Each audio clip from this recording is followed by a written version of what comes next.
Clickbait title. Getting invited to the Oscars? Maybe? Please? Hello everyone, and welcome to the Week I Review. My name is kubas-meyer, and today I want to talk about an action by way of two websites that facilitate said action. Submitting to film festivals via WithoutABox and FilmFreeway. 4 years ago now, my friend Gerard and I ran a small but ultimately successful Kickstarter for a martial arts short film called Reel. Though we filmed the bulk of it in late 2014, it wasn't finished until a month ago. There are a lot of reasons for that don't matter here, but it weighed on my mind for literally the entirety of the intervening time. And if I hadn't finally finished it, probably never could have gotten this whole YouTube thing off the ground. But I digress. The movie's actually pretty good. Something that I think shocked just about everyone involved. And if it gets into a festival, I'm going to review it on this channel, and it will be a largely positive review. Here's a brief clip. Actors. Hey, watch the hair. All I want is my footage. Why is that so difficult? Welcome to showbiz.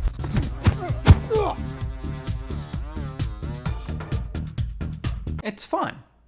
And because it's fun, we decided it may actually be worth sending out to festivals in the first place. In my years as a film critic, I went to a lot of festivals. I saw some of my favorite movies ever, and some of my least favorite. There are certain projects that just why? So bad. And sometimes the New York Times loves a film that you hate, and you just can't even. And when you see those movies, you feel fairly sure that your movie, whatever it is good enough to show somewhere, but obviously it's more complicated than that. And it's complicated because the job of a festival programmer is complicated. The selection of a film isn't based just on its merits. It must function as part of a cohesive whole that is the festival's ideal. And this is even more true when it comes to shorts, since they have to work as part of a program or a lead-in to a feature, which results in a lot of tough decisions. Your film might be the perfect length for its story, but too long for the shorts block. You might execute your thematic intent perfectly, but no one else submitted anything to complement it. I know that Reel is at least as good as some of the films that will play at the New York Film Festival. But I also know that the festival doesn't show movies like it, and therefore couldn't accept it even if a programmer wanted to. There's nothing wrong with that, but it's important to know what you're submitting to and why you're submitting there specifically. If you don't, that submission fee ain't coming back. On the other hand, there's actually something kind of nice about the short's specific complexities, because you can tell yourself that a rejection was not an indictment of your work, but of everyone else's, and there's a non-zero chance that you will be right. In 2018, it's easy, if not exactly cheap, to submit your movie to dozens or hundreds of festivals with a few button presses. Sure, some big festivals like Cannes or Telluride have dedicated platforms, but the bulk of festivals of all shapes and sizes are accessible via one or both of two platforms. WithoutABox, spoiler, 2.5 stars, and or FilmFreeway, likewise 4 stars. Each service does the exact same thing, connects your film with festivals. But the experience of using each is different in key ways. FilmFreeway offers much more robust tools for filtering through the enormous list of participating festivals, all right from the homepage. Aside from sliders and radio buttons on the left sidebar allowing you to select customizable entry fee ranges and event types and film categories, there's a wider variety of sorting tools, including popularity and user rating. For those numbed by the sheer volume of options, there are also a handful of curated lists, including a link to 33 of the 50 film festivals worth the entry fee from Movie Maker, a list that I've used in the past as a way to narrow down my submission decisions. WithoutABox too has filtering tools if you dig into the festival search page, though they're not as wide-ranging as FilmFreeway's. It also has some easily accessible lists, including Hot List for highly popular options and Deal Time for those with lower price entry, but it lacks the ability to sort by that popularity and has no user reviews. Both have quick links to their Oscar qualifying festivals. But what WithoutABox has that FilmFreeway does not is a parent company with a household name: Amazon. WithoutABox then shares an owner with IMDb, meaning there are some integrations between those services that just can't exist elsewhere. The project page you create for a film on WithoutABox can automatically become an IMDb page.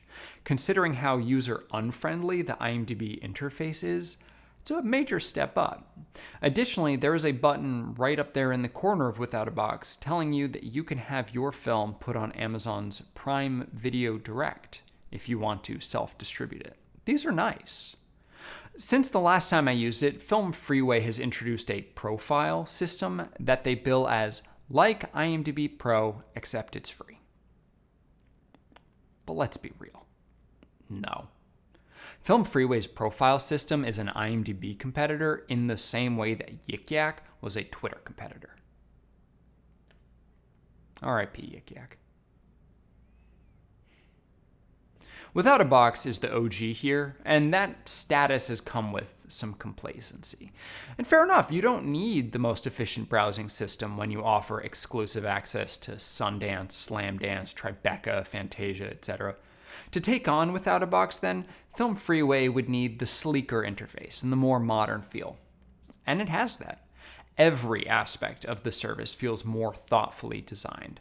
And certainly they've got a complex going on, considering their dedicated page of tweets from people favorably comparing FilmFreeway against its competition.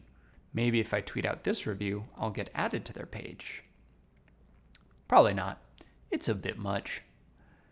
You can decide which subject is the it in that scenario, and you'll probably be right.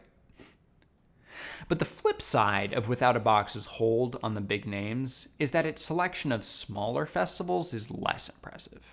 For example, my last short played at the Women Texas Film Festival in 2016.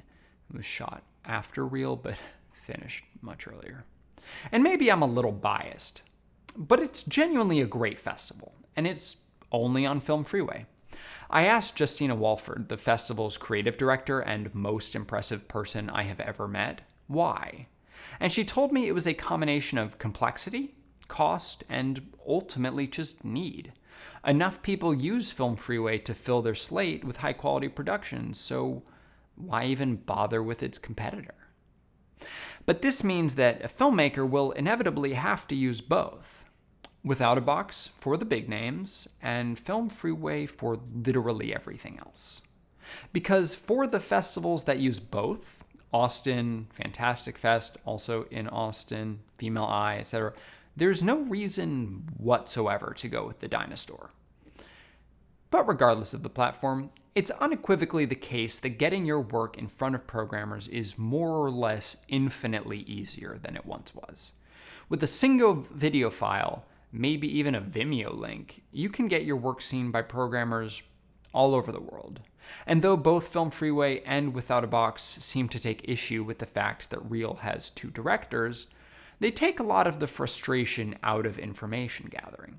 You know that you have the stuff you need because there are boxes that you've got to fill out, or else you can't submit in the first place.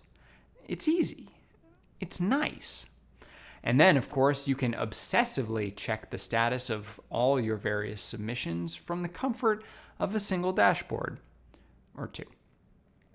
These platforms take the stress out of the submission itself, FilmFreeway more than its competitor, which frees up the time that you can use to stress about the status of those submissions. So stressful. 7.0 out of 10. Thank you so much for watching. This is the third week of videos here on this channel. If you're a returning viewer, thank you. If you're new and you want to see more, there's a button down there that'll let you do that, as well as a pair of hand shapes that let me know that you like pressing buttons. So, click one of those. If you want to talk about anything that was covered in this video or just in general, you can hit me up in the comments below or over on Twitter. I hope to see you next week.